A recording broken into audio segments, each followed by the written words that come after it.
কারা পাবেন অন্নপূর্ণা যোজনার ৩,০০০ টাকা? কি কি শর্ত বাদ দেওয়া হলো আর কি কি শর্ত নতুন যোগ করা হলো?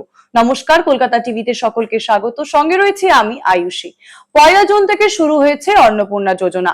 জুন এবং জুলাই ২ মাসেই দেখা গেছে যে যারা যোগ্য মহিলা বা যাদের আবেদন গৃহীত হয়েছে তাদের প্রথম ২ সপ্তাহের মধ্যেই ব্যাংক অ্যাকাউন্টে টাকা ঢুকে গিয়েছিল। তবে আগস্ট মাসে সেই টাকা ঢুকতে দেরি হবে বলে জানিয়েছিলেন রাজ্যের মুখ্যমন্ত্রী শুভেন্দু অধিকারী। কথা মতো ১৭ই আগস্টে যারা ১০ই জুলাই পর্যন্ত আবেদন জমা দিয়েছিলেন এবং যাদের আবেদন গৃহীত হয়েছে তাদের ব্যাংক অ্যাকাউন্টে ৩,০০০ টাকা করে ঢুকে গেছে। ১১ই জুলাই থেকে ৩১শে জুলাই যারা আবেদন করেছেন তাদের যাচাই প্রক্রিয়া এখনো চলছে এবং দ্বিতীয় ধাপে তাদের টাকা ঢুকবে। অন্নপূর্ণা যোজনা নিয়ে বিভিন্ন জল্পনা, বিভিন্ন বিতর্ক আগেও হয়েছে। যারা যোগ্য মহিলা তারা দাবি করেছেন বহুজন যে তারা অন্নপূর্ণা ভান্ডার পাচ্ছেন না, লক্ষ্মী ভান্ডার পেতেন কিন্তু অন্নপূর্ণা ভান্ডার তারা পাচ্ছেন না। অন্নপূর্ণা ভান্ডারের যে ক্রাইটেরিয়া বা শর্ত রয়েছে সবকিছুই তারা পূর্ণ করছেন, তবে তাও তারা অন্নপূর্ণা যোজনার টাকা পাচ্ছেন না। সেই কারণেই রাজ্য সরকারের তরফ থেকে শর্ত, ক্রাইটেরিয়া কি কি রয়েছে তা প্রকাশিত করা হয়েছে। প্রথমেই আসা যাক বয়সে। 25 থেকে 60 বছরের বয়সের একটা শর্ত রয়েছে। অন্নপূর্ণা যোজনার সুবিধা পেতে গেলে মহিলা যারা আবেদনকারী রয়েছে তাদের বয়স অবশ্যই হতে হবে 25 থেকে 60 বছরের মধ্যে। অর্থাৎ 25 বছরের কম বা 60 বছরের ঊর্ধ্বে যদি কোনো মহিলা আবেদন করে থাকেন অন্নপূর্ণা যোজনায়, তারা কিন্তু সেই টাকা পাবেন না। সরকারি চাকরি করলে মিলবে না ৩,০০০ টাকা। স্থায়ী সরকারি চাকরিতে থাকা মহিলারা এই সুবিধা পাবেন না। কেন্দ্র বা রাজ্য সরকারের স্থায়ী চাকরি ছাড়াও সরকারি বিধিবদ্ধ সংস্থা, সরকারি আন্ডারটেকিং, পঞ্চায়েত, পুরসভা বা স্থানীয় সরকারি সংস্থায় স্থায়ী চাকরি থাকলেও অন্নপূর্ণা যোজনার টাকা পাবেন না। সরকারি সাহায্যপ্রাপ্ত শিক্ষা প্রতিষ্ঠানে স্থায়ী শিক্ষক বা শিক্ষাকর্মীর ক্ষেত্রেও একই নিয়ম প্রযোজ্য।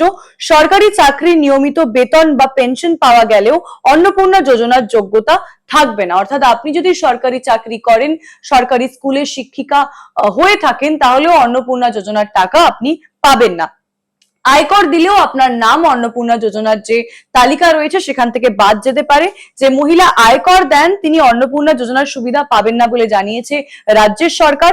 সরকারি নির্দেশিকাতেও আয়কর না দেওয়ার শর্ত স্পষ্টভাবে উল্লেখ করা রয়েছে। তারপরে আসা যাক আয়। আপনার নিজের মাসিক আয় যদি 10,০০০-এর বেশি হয় তাহলেও আপনি অন্নপূর্ণা যোজনার টাকা পাবেন না। এটা অত্যন্ত গুরুত্বপূর্ণ একটা শর্ত যে মহিলার নিজের মাসিক আয় 10,০০০ বা তার বেশি, তাকে অন্নপূর্ণা যোজনার জন্য যোগ্য হিসেবে বিবেচনা করা হবে না বলে জানিয়ে দিয়েছে রাজ্যের সরকার। অন্যদিকে পরিবারের কোনো পুরুষ সদস্য যদি ক্যাজুয়াল বা কন্ট্রাকচুয়াল কর্মী হয়, তার স্ত্রী বা পরিবারের অন্য যোগ্য মহিলারা সক্রিয়ভাবে বাদ পড়বেন না বলেও জানিয়েছেন। অন্য সরকারি ভাতা পেলেই কি সেই আপনারা টাকা পাবেন না? আপনারা যদি অন্য কোনো ভাতা পান, বিধবা ভাতা বা প্রতিবন্ধী ভাতা, তাহলে কি অন্নপূর্ণা যোজনার টাকা আপনারা পাবেন না? এখানেই রয়েছে আরো একটি গুরুত্বপূর্ণ নিয়ম।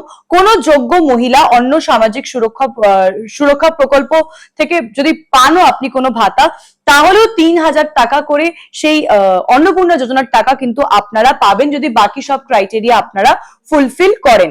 অর্থাৎ বিধবা ভাতা সহ কোনো কম পরিমাণের সামাজিক সুরক্ষা ভাতা পেলেই অন্নপূর্ণা থেকে সরাসরি নাম বাদ পড়বে না বলেই খবর। দিব্যাঙ্গ ভাতায় বিশেষ ছাড়ও রয়েছে। দিব্যাঙ্গ ভাতা পাওয়া মহিলাদের ক্ষেত্রে বিশেষ সুবিধা রাখা হয়েছে বলে জানানো হয়েছে। তারা নির্ধারিত দিব্যাঙ্গ ভাতার পাশাপাশি অন্নপূর্ণা যোজনার ৩,০০০ টাকা পেতে পারেন। পিএম কিষাণ যে প্রকল্প রয়েছে সেখানেও কোনো বড় বাধা নেই।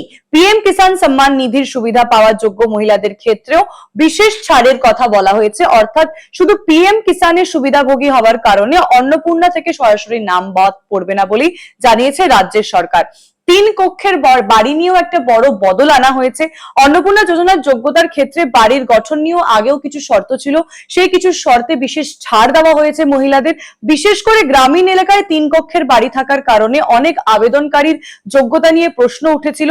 নতুন নিয়ম অনুযায়ী গ্রামীণ এলাকার ক্ষেত্রে এই শর্তে কিছুটা ছাড় দেওয়া হয়েছে বলে জানানো হয়েছে। ফলে শুধু 3 কক্ষের বাড়ি রয়েছে এই কারণেই গ্রামের কোনো মহিলা অন্নপূর্ণার টাকা থেকে বঞ্চিত হবেন না। এর ফলে গ্রামীণ এলাকায় আরো বেশি মহিলা প্রকল্পের আওতায় আসার সুবিধা পাবেন।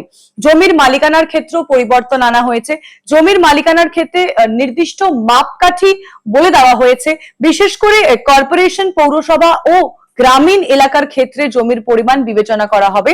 প্রকাশিত তথ্য অনুযায়ী কর্পোরেশন এলাকায় 50 ডেসিমেলের বেশি জমি থাকলে তা যোগ্যতা যাচাইয়ের ক্ষেত্রে গুরুত্বপূর্ণ হতে পারে। গ্রামীণ এলাকায় জমির শর্ত কিছুটা শিথিল করা হয়েছে বলে জানানো হয়েছে।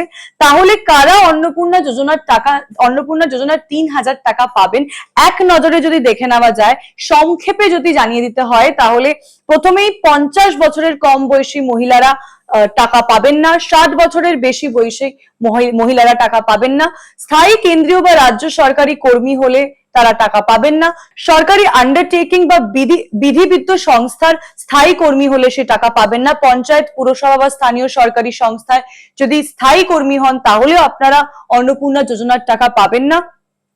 সরকারি সাহায্যপ্রাপ্ত শিক্ষা প্রতিষ্ঠানের নির্দিষ্ট স্থায়ী কর্মী হলে, আয়কর প্রদানকারী মহিলা হলে, নির্ধারিত সীমার বেশি ব্যক্তিগত আয় থাকলে, সরকারি নথি বা যোগ্যতার শর্তে অসঙ্গতি থাকলে আপনার আবেদন খারিজ হয়ে যেতে পারে।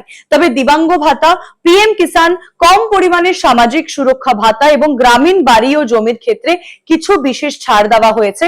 তাই কোনো একটি শর্ত দেখে নিজেকে অযোগ্য বলে মনে করবেন না, সমস্ত ক্রাইটেরিয়া বা যে শর্ত রয়েছে যাচাই করে নেবেন।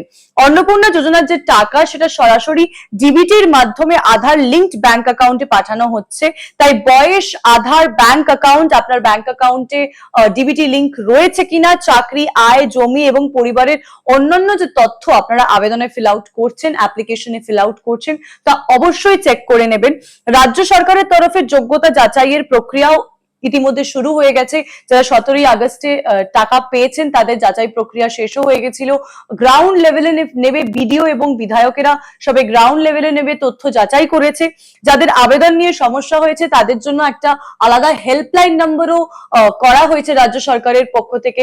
8282082820 এই নম্বরে ফোন করে আপনারা সরাসরি হেল্প নিতে পারেন। আপনাদের অ্যাপ্লিকেশন নিয়ে যদি কোনো সমস্যা থেকে থাকে বা আপনাদের অ্যাপ্লিকেশন যদি কোনো কারণে খারিজ হয়ে যায় বা আপনাদের কোনো সমস্যা বা কোয়েরি থাকে, তাহলে এই হেল্পলাইন নম্বরে আপনারা সরাসরি ফোন করে জেনে নিতে পারেন। এর আগেও দেখেছিলাম অন্নপূর্ণা যোজনার যে পোর্টাল ছিল সেই পোর্টালে কিছু সমস্যা হয়েছিল, সেখানে সিটিজেন্স লগ ইন অপশন সরিয়ে নেওয়া হয়েছিল। তারপরেই তৈরি হয় নতুন একটা পোর্টাল, সোশ্যাল সিকিউরিটির একটা পোর্টাল তৈরি হয়। সেখানে লগ ইন করা গেলেও অন্নপূর্ণা যোজনার স্টেটাস দেখা যাচ্ছিল না। ওখান থেকে আপনারা ফর্ম ডাউনলোড করতে পারবেন, কিন্তু অনলাইনে অ্যাপ্লিকেশনের কোনো অপশন এই সোশ্যাল সিকিউরিটির ওয়েবসাইটে ছিল না।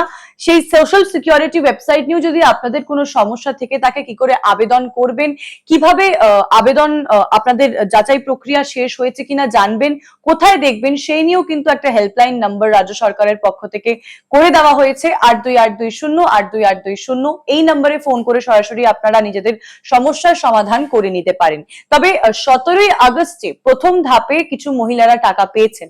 দ্বিতীয় ধাপে যারা যোগ্য মহিলা বা যারা যোগ্য উপভোক্তা তারা কি টাকা পাচ্ছেন সেদিকেই আমাদের নজর থাকবে। কিন্তু আপনাদের নজর রাখতে হবে কলকাতা টিভিতে, রাত দিন 7 দিন।